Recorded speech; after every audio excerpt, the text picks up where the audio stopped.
Hi. Welcome to Someone Else's Movie, the original podcast where an actor, writer, director, or nebulous industry figure gives a little love to a movie they didn't make. I'm Norm Wilner, senior film writer for Now Magazine, and this is the other thing I do. This is our 300th episode. That's ridiculous. And my guest is anything but. It's Michelle Latimer, a writer and director who brought two projects to the Toronto International Film Festival this year, the documentary Inconvenient Indian, which premiered on Sunday and screens again at 5 p.m. on Thursday, September 17th, and the new CBC series Trickster, which premieres today, Tuesday, September 15th at 12:30 p.m. in the Primetime series. If you can't get to it today, keep an eye out for it when it debuts on CBC October 7th. Michelle picked Girlhood, Céline Sciamma's 2014 character study about a struggling teenager named Mariam who's tempted by a wilder lifestyle when she falls in with a gang of strong young women who go into the world looking for trouble. Not literally, most of the time, it's more of an attitude thing, but it's awfully seductive, and before too long, Mariam is drifting towards a different kind of trouble.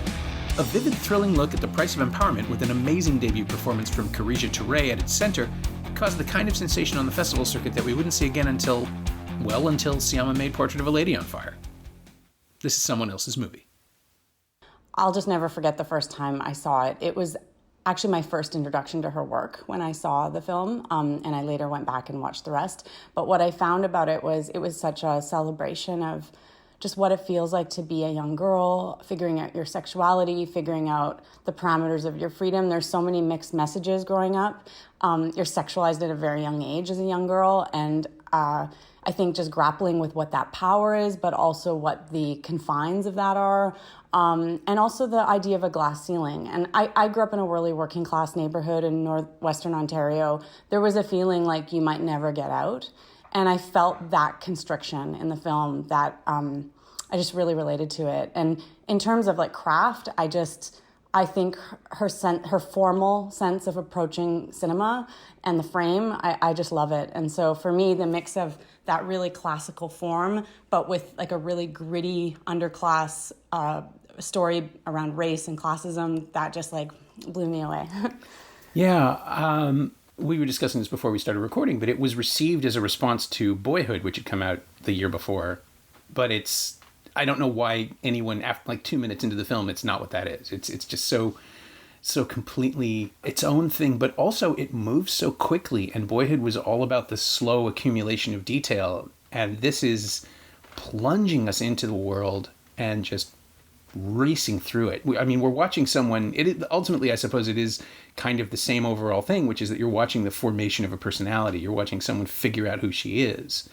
Mm-hmm. But it's not in real time, and it's not over a span of time. It's just under circumstances that challenge everything she's trying to present of herself over and over and over again. She's incredibly strong unless she's with her brother. She's incredibly cold unless she's with her sisters. She's surrounded by women who will protect her unless she says the wrong thing. And it's just so interesting to watch that navigation. It's like watching a series of plates interlocking over and over again. Yeah.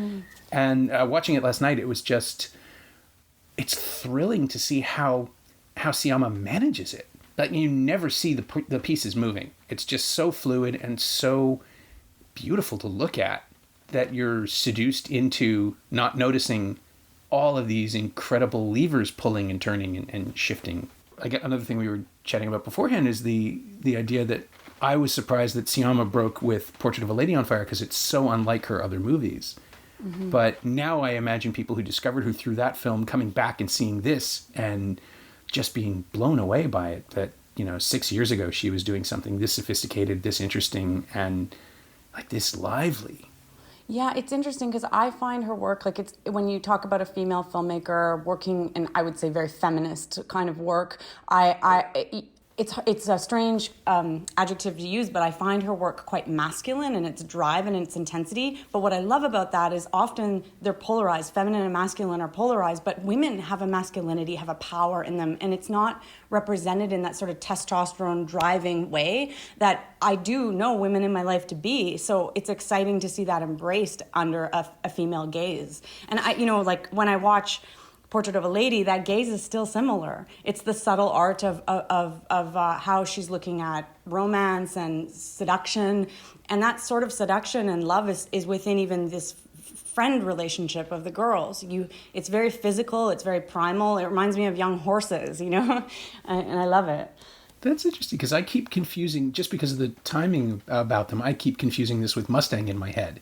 Oh, Even though, radically different films, but I just mix them up in my brain. But it is, women are often described as cultish, young women specifically, which is something I've never really fully understood, except that I guess, this does articulate that. The energy, the sense of incredible power that isn't fully controlled yet. And that's what Mariam is, I think. We watch her figure out how to control her own strength, which is introduced as this raging force. She's angry at everybody. She's not doing very well at school. She's getting to the point where her life is about to be, at least as far as the adults around her perceive her, she's about to be unredeemable. And then they're going to give up on her, and that will be that. And she falls into this group, this little gang, which, as it turns out, needed a fourth member for whatever reason. They were missing someone, and then she fills that space. And then they run together. Yeah, there is sort of an equine metaphor going on. It's one of those things, it's free floating in a way that it never really coalesced until you mentioned it just now. Well, it's interesting because I also really relate to this idea of like boundaried freedom. Like, it's okay to have freedom in certain ways, but like there's some beautiful scenes in the film, and it's just a short scene, but it really affected me emotionally, where the camera's just on her, straight on. She's in the middle of the frame. You never see the guidance counselor or the teacher she's talking to. And she's just like, let me go to high school. And they're like, no, your grades aren't good enough. She's like, please, please. And she's pleading, and you see, and they're like, is it really? She's like, it's not my fault. It's not my fault my grades are bad. And they're like, well, is it really not your fault, Miriam? And you can just see like the world just crushing in on her. And I just related to that, like feeling like you don't have options, and that it takes somebody to take a chance on you for you to have like an opportunity that's maybe considered beyond your station in life. That scene still cracks me up every time I watch it. Yeah. And it establishes the world she's in so effectively, too, because she won't return to it. Like, she's pushed out of that world at the beginning of the film. And then everything else is, apartments and streets and external spaces. Yes. Where she moves through the world, but the world doesn't really want to have that much to do with her. It isn't until maybe halfway through the film that she feels like she belongs in a space again. Yes. In that big open air thing with the dance contest. Right. Where, again, the energy in that scene is just so stunning. And I have to admit, as a middle-aged man, it was weird to watch a scene of young women dancing that is almost explicitly, exclusively focused on their waists and crotches. I get it. I understand what it is, and I should be uncomfortable. I should be made to feel uncomfortable in that moment, because it's not something I understood immediately. And I kind of admire Sciamma for pushing through that and like just basically not giving a shit about what other people might think of that shot or that scene, because then you have because I don't find that shot sexual, like, and it's that's what I love about, she puts all these very provocative images, and when you see these girls and they're just owning their own physicality, their own energy, often, because I realized it was actually one of the first films where I really understood the difference between the male gaze versus the female gaze, and I realized that so many films that had really influenced me in my development as a filmmaker were told through the male eye. And when I watch those same things filmed through a female eye, I'm like, why does this not feel sexual? And yet I'm looking at a young girl's crotch. Like,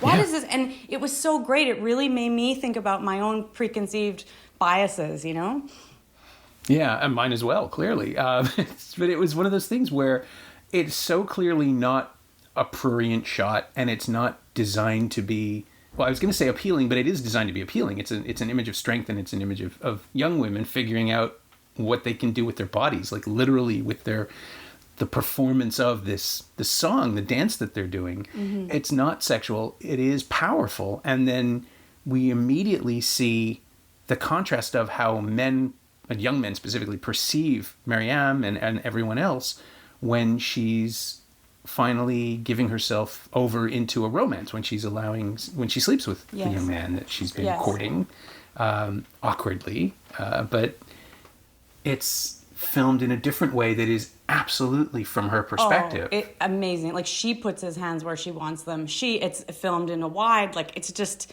the whole, that structure of that love scene I thought was so beautiful. Mm-hmm. So beautiful. And then it's funny because I rewatched the film too last night, and it had been a while since I'd seen it.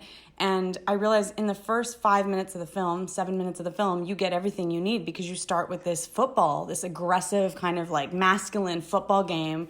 Then you realize they take their helmets off and it's these girls and they're like war whooping basically. And then you enter the next scene and two of the girls, Miriam and her friend, are walking down the housing complex, and they're getting catcalled by the boys. And you immediately take that power, and she just shifts it and goes, this is the reality of these girls' everyday life, even though they can feel empowered in this sports moment, And for me, the whole film's encapsulated in those 6 minutes. Yeah, well, and even before Mariam and her friends split off, the whole group is walking back right through into the banlieue, and they're chatting and they're talking, and it's lively, and there are no subtitles, so you have no idea who to listen to or what to pay attention to. Yeah. And then as soon as they go up the stairs where the boys are, they go quiet. Yeah, it just falls on them like a hush, and then they get past them and they start talking again, but it's a little bit muted, and then they start splintering off, and it's just confident. Sciamma knows we'll get it, so she doesn't push it. Yeah. But it's such a striking way to introduce us into the film and the world. And that football sequence, I mean, it's shot like Friday Night Lights. That's just what I love about polished and glossy, and the colors pop. Yeah. Well, it's like, again, not a movie that you would expect to be called Girlhood, right? It's just refusing to be the thing that you assume it's going to be from the jump. Yeah, it's true. And the colors do pop, but then we move into a cooler tone for most of the film. It's more blues and jewel tones, and I love that too, because you never break from that world. You're in it and you're in, there's sort of a feeling of fluorescent lighting or something. Yeah. I mean, what is that club scene it's not a club, it's a party in an apartment, I think, towards the end when Mariam goes in on her little mission, and it's a single take, and that's the only time we see, other than her lips, right, the vivid red of the dress she's wearing, and it finally matches the person she's been performing, but it's a different kind of performance because it's another space she shouldn't be in, right? Because not because she doesn't belong there, but because she should not be there. It's a bad thing that she's doing. Mm-hmm. It's funny because what I really related to was, I feel as a director, especially when you start to go onto sets, particularly when I started working television, I was told, like, when you walk on set, you have to command that set, because in the first 5 minutes, especially if it's like you're working in an episode, that first 5 minutes, that crew's been working together, they know each other, they're judging you really fast to see if you can handle this. And so when I first started directing in television, I almost put like this masculine body armor on, and I was like, I have to like man up, And I really, it broke my heart at the end of the film when she basically kind of like defies her gender, she binds her breasts, she like becomes sort of masculine in her approach, because she knows that's a way to move through life where she will be less threatened, where she will be protected, she'll be able to succeed. And I feel like all women deal with that on some level. And there's sort of these mixed messages when you're growing up, like, if you really want to be a woman, you have to adorn the fingernails and be sexy and put the red lips on. But oh gosh, like, if you want to be taken seriously, you better put some pants on and like tie your hair back, and and I think that those mixed messages of society are something that you really grapple with as you're finding your identity as a woman. Yeah, and it is interesting too that although the leader of the girl gang calls herself Lady, Mariam is called Vic. Yeah, and that's fairly masculine as an affectation goes. The other, and isn't one of the others is called Philly, which in English makes you think of a horse again. I don't know how I missed this. I didn't even think of that either, but that's interesting. Yeah. And Vic is supposed to be short for victory, because she does the fight in defense of Lady, right? For ladies, honor. And that was the other thing, taking the bras, like when they fight and they take the bras as like their booty at the end. Yeah. I just loved it. But I also thought if that was a masculine film, like a male filmmaker, we would see the naked girls and everything. But it wasn't like that. It was just like the bra rips off and they're just like, ha! And I loved it. Yeah. Sciamma follows the clothing. She follows the bra up as Vic raises it. And yeah, you're right. The film is absolutely shot from a woman's perspective. Mm. And the female gaze is present throughout, but it doesn't have it's not sentimental. It doesn't have the delicacy that we associate with stories of coming of age. Yes. Whether they're directed by men or women, it's the flintiness of the approach, the fact that there is no quarter given. that we see Mariam for who she is all the time. There's no idealization. And then I think that's maybe just because all of the other coming of age narratives that I can think of involve seeing things from the protagonist's perspective. And that's not exactly what Sciamma does here, is it? Because Mariam she is of the frame, but she's not telling the story. Like, we're not fully, she's in every shot. And we should talk about Khadija Touré, because she is phenomenal in her first film, which is just amazing to me. That this is someone who'd never done a movie before, because she knows exactly what to do for the camera as well as for her scene partners. She's treated almost as a specimen. She's being followed. She's not pushing the story forward. The movie is following her. It's just sort of riding along with this person as she figures herself out. And it's an almost like a scientific method form of storytelling where you just wait and see what happens, even though this is scripted. It feels, maybe that's it. It just feels like Sciamma is racing along with the camera trying to capture life as it happens, even though it's so beautifully produced and photographed that there's no way any of this could just be happening. But there's a spontaneity to all of it that pops through the frame. I don't know how to describe it. It's something I'm not really sure I've seen before. Well, it's interesting because when you describe that, I like, part of me goes, because I'm very sensitive to that ethnographic gaze, and so when I think of specimen, I think of someone looking at someone and draw, and so that, but it doesn't feel like an ethnographic gaze, even though Céline Sciamma is a white woman, and this is there's almost all black characters in this movie, but I think it's because it's rooted in class, and even though you're like allowing her to move through things, she's always in relationship to the environment around her. So when you think of like the diamond scene where they dance to Rihanna's diamonds in the hotel room after a day of shoplifting, they're all in the frame together. Like the obvious choice would to just be with Miriam, but they pull out and you see one big long take of these girls all dancing together, all equally balanced in the frame. And I think that's interesting, to see her relationship to her environment.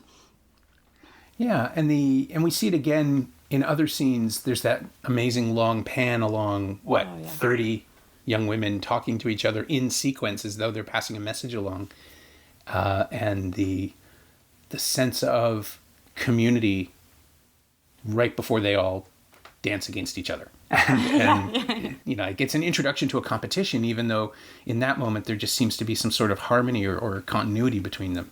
Mm-hmm. Maybe anthropology is a better term, although that still puts everyone at a remove. But it's not, like, I never got a sense that we're being introduced to a culture. It's just a dispassionate look at the way these people interact.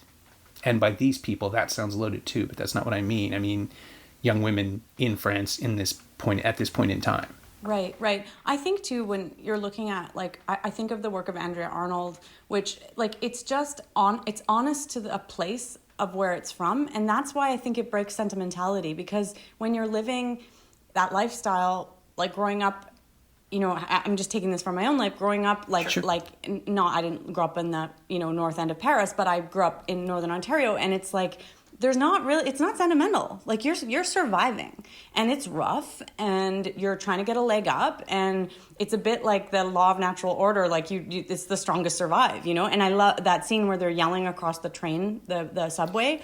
It's like, I really relate to that. Like, we always call it like the res girl fight. Like, there's like the girl fight, and it's just like, there's that, like the strongest survive, and it's about clinging on to the gang that's gonna like help you get through. Mm-hmm. Yeah. She understands that in a way that I thought was really exciting.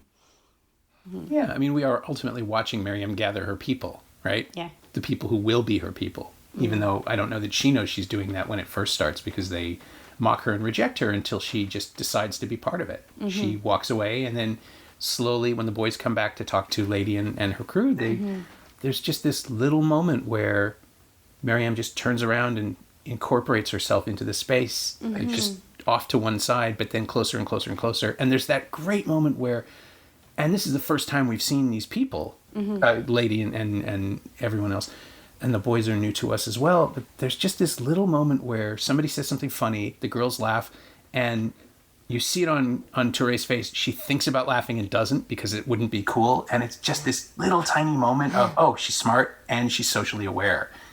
So let's see where this goes. And then she's just gliding along with them, and it's really not a word is spoken, not a vowel is said about any of it. She's just there with them for the rest of the story. Yeah, that's interesting. So maybe that, when you're talking about anthropology, like in a way she's watching them. Like you get the sense, like, I know it's not totally her point of view, but you definitely see her taking her social cues to realize how can she best fit in. Yes. And so it's a slow submergence into this like friendship that she has. Yeah. And an allyship, right? It's about, ultimately she chooses which army to join.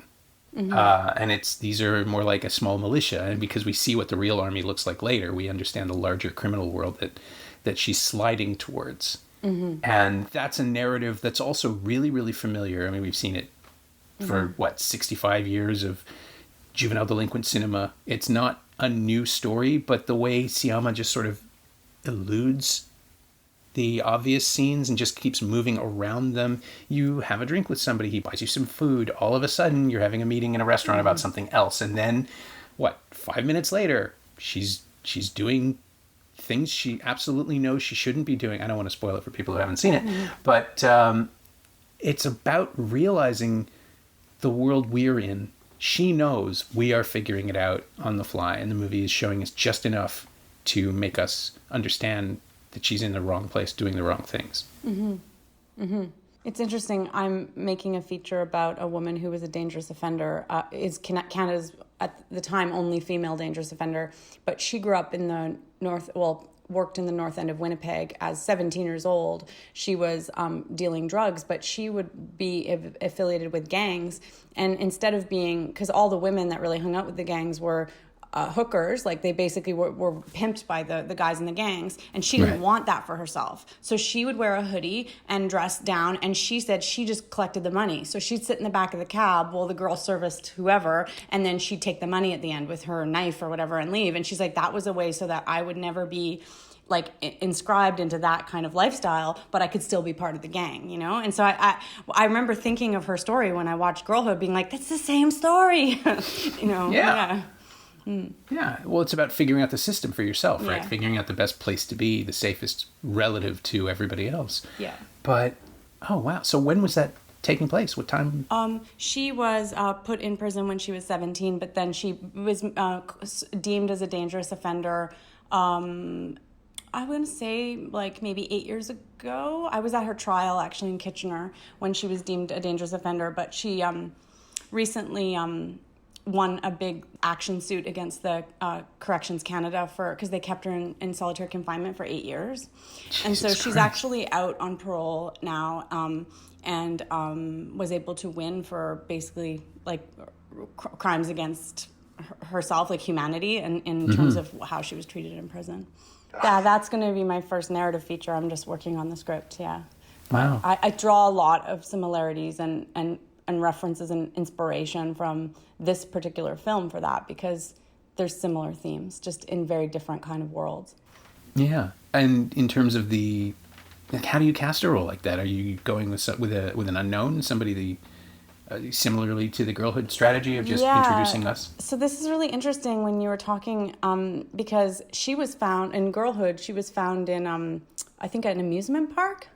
She was recruited by a casting director in an amusement park, and this was her first role that she'd ever done.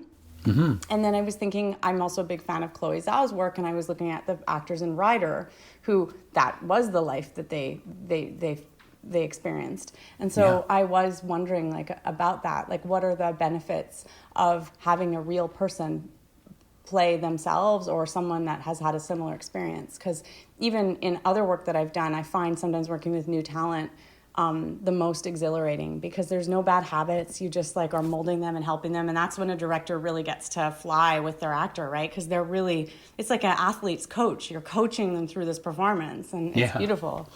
Yeah. Yeah. So how far into the process are you? Are you casting now, or are you still? No, I'm writing. I was in the script writing labs at the Sundance Institute as the artist in residence, so I was working on a second draft of the script then. So, but I've just been a bit busy working on my films, and now that they're out, I want to like go back to the script. And yeah. And you have a television series. Yeah, that too.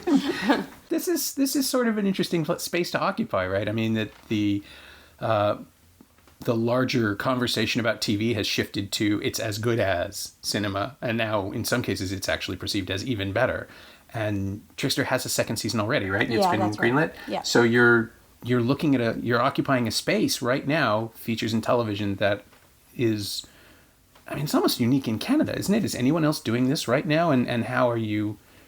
I don't know. How are you? I mean, there's a director well, there's certainly directors in Quebec that have done it. I think of Jean-Marc Vallée. He was in features, but then he started to work in series television in the United States. Oh, of course, yeah. But Daniel Guru, who did 19-2, yeah, he was doing that in Quebec as a TV series, and then he also directed the first season of Cardinal, but he does features simultaneously as well. But there's not too many people doing that. But it's interesting, because if you think of Girlhood now, and you think of something like I May Destroy You, which a very different show.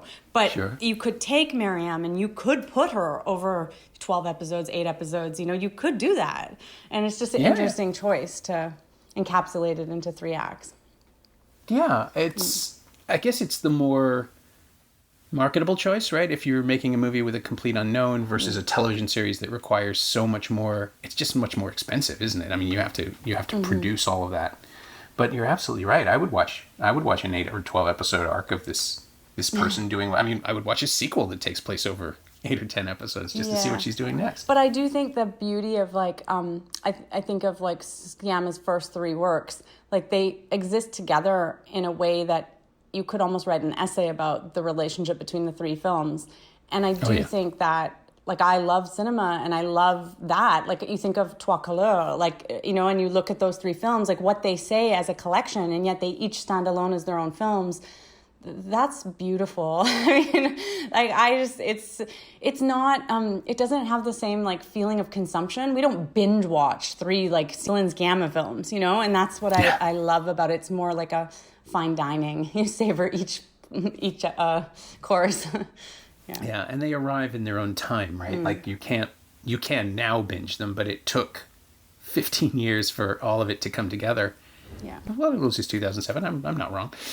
Water Lilies was 2007. Wow. And Girlhood was 2014? 14, yeah. Yeah, okay. And then she also, I glanced at her IMDb page and I just realized, oh, that's right. She wrote My Life as a Zucchini, which makes no sense to me. I mean, it's so completely different from all the other stuff. That's the stop motion film that she made. Yeah. It was so weird to stumble across that. And I'd seen it and not even noticed her name in the credits, I guess, because it was a shock to me. Right. You know, when you were talking about, like the dancing in the streets in Girlhood and the diamonds in the hotel room, it's funny because my favorite scene in Portrait of a Lady on Fire is the scene around the fire where the old women are drumming and there's dancing, and I didn't think about how similar that aesthetic is to her other dancing scenes in her other film. But there is like a gritty rawness, like I don't know, a kinetic energy kind of to both of those scenes, even though one's a period piece, very formal, and the other one's much more contemporary and gritty. Yeah, I was going to say it's about a respect for a body, I think. Like the body's in motion is the thing that even with the football sequence at the beginning of Girlhood, you see it. She's interested in the ways they move and how they collide. The shots are framed for shoulder pads where you can actually see the force that people are pushing into one another. Right. And interesting. Yeah. Yeah. It's just I think it's just an attention to detail, honestly, that she has where she wants us to be as invested in their presence as she is with her camera. And she's somebody I'd love to talk to at length about this sort of thing, because all of these things are so considered in her films, but they're probably unconscious choices just because it's what she wants. I mean, that's how vision works, right? Yes. You don't think about what it is that attracts you to something. Yes. Interesting. But she's definitely exploring like the gender roles in a way that I had not seen in film. I thought it was very bold. Yeah. And something that, weirdly enough, I think a younger viewer would be able to understand. Like, it's not... she's absolutely making movies for adults. She's aiming them at people who have had these life experiences. But I wonder, is Tomboy going to connect with people who are of that age and just trying to figure themselves out? I mean, I remember seeing that and thinking how weirdly... empathetic is the wrong word, because all of her films are empathetic, but Tomboy feels like a movie that's asking questions and not having any answers, and it's sort of okay with that. It's about the lead figuring it out. It's not about knowing the answer going in, which so many movies, like, again, it's a coming of age thing, right? Like, when did Don Roos make his movie, The Opposite of Sex? Was that it? Okay, I didn't see it. It's the one with Christina Ricci in the coming of age narrative, where she sarcastically opens the film by saying, "This was the summer that everything changed." Oh yeah, I did see it. Yeah. Okay. Yeah. But that is the perspective that almost all of these movies take, is that we're going to watch someone change and the movie knows it, and it's always fairly heavy-handed or fairly obvious where things are going. And Sciamma doesn't do that. And maybe it's just because she wasn't raised with American cinema or like steeped in American cinema the way that we are on this side of the Atlantic. But her stuff is just so much more invested in following along rather than leading the way. And I find that absolutely fascinating about her work. It's in Girlhood, it's in Portrait of a Lady on Fire. You know, like, we lean closer to the screen to see what's going to happen next. So true. Yeah, there's definitely a confidence in the filmmaking. How old is she? Do you know? I actually don't know how old she is. I'm assuming she's in her mid-40s, but I don't know. She is actually just turning 40 this year, November 12th, 1980. Yeah, there's just such a... I would have guessed she was older, and not because I'm being ageist, but because there's a maturity, an emotional maturity to the filmmaking that it reminds me of something of Jane Campion, who's quite a bit older than her, you know? And so yeah. Exactly. It feels like she's been doing this for a really long time. Yeah. Some people just have a gift.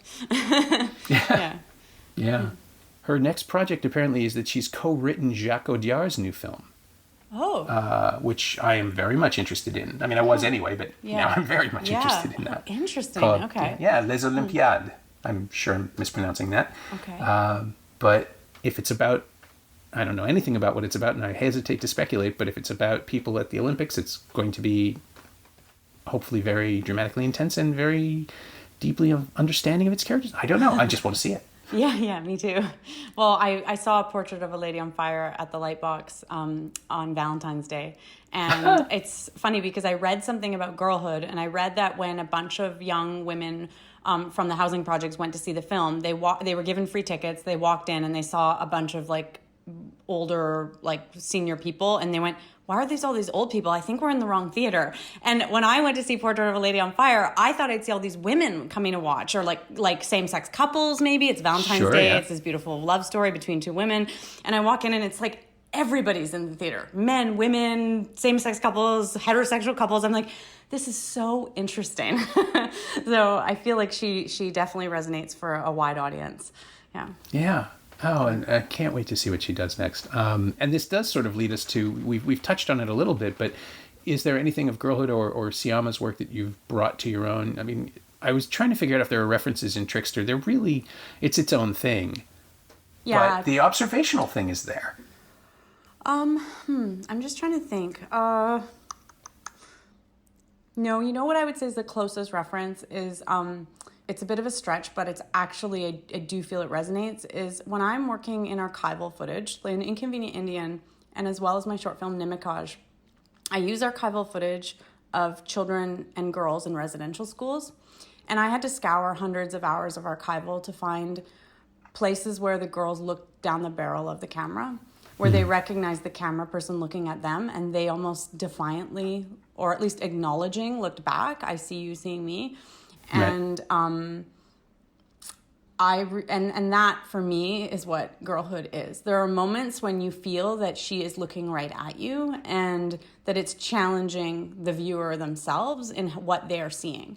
There's almost like a provocateur, or at least there's a gaze of accountability in a way. Like I feel if you look at specifically the residential school scene in Inconvenient Indian, that scene starts where the camera's just looking at the children in the residential schools. And then as the scene builds towards the end, you get to these young girls looking, and they look right at the cameraman. And that for me was an acknowledgement. And I feel like there's a spirit of that in Céline's work. And your own too. I mean, it's a sense of deliberate identification with, because when we're seeing when those photographs appear and we look at them, they're looking at us, but we're looking at them, and it's the thing about cinema, right? You can just make people see in the most literal sense, but also create empathy and a connection that just Yes. otherwise wouldn't be there. Yes, it shifts like what the focus is on, because you almost step back, you almost startled back because you're like, I thought I was just watching, but now you're watching me, and that humanizes it right even in that moment, even though that person is not actually there looking at you, it feels like that. And yeah, I think the word you use, deliberate, is really even better than what I was saying about accountable. It's actually that deliberate precision of who is looking at who. That to me is very exciting. My thanks to Michelle Latimer, who's premiering her new television series Trickster at 12:30 p.m. this afternoon, Tuesday, September 15th, at the Toronto International Film Festival. It'll also be available to stream across Canada on Bell Digital Cinema tomorrow, Wednesday, September 16th, in advance of its debut on CBC, Wednesday, October 7th. It's a lot of dates, but pick one. You'll be happy. And check out Michelle's TIFF documentary, Inconvenient Indian, which is streaming on Bell Digital Cinema until 6 p.m. today and screening once more in the festival at the Lightbox at 5 p.m. this Thursday, September 17th. You can find Michelle on Twitter at Northern Girl, that's GRRL Girl, all one word. And you can find Girlhood on Blu-ray and DVD from Strand Releasing and streaming on the Criterion Channel. It's also available on Apple TV and Google Play. As always, you can find me on Twitter at Norm Wilner and elsewhere on the internet at nowtoronto.com, where in addition to a flood of TIFF reviews, I'm also writing about other stuff and hosting a bunch of podcasts. Go check them out. And you can find this podcast on Twitter at Semcast, SEMcast, and on the web at someoneelsesmovie.com. Our theme song is by The Last Year. If you like it, or the show in general, please say so. Leave a review on Apple Podcasts or Google Podcasts or wherever you've been enjoying us. And if you've been listening since the beginning, I cannot thank you enough. 300 episodes. It's ridiculous. Anyway, check out the other shows on the Frequency Podcast Network and continue listening, please. Stay inside, watch movies, wear a mask if you go out. I'll see you next time.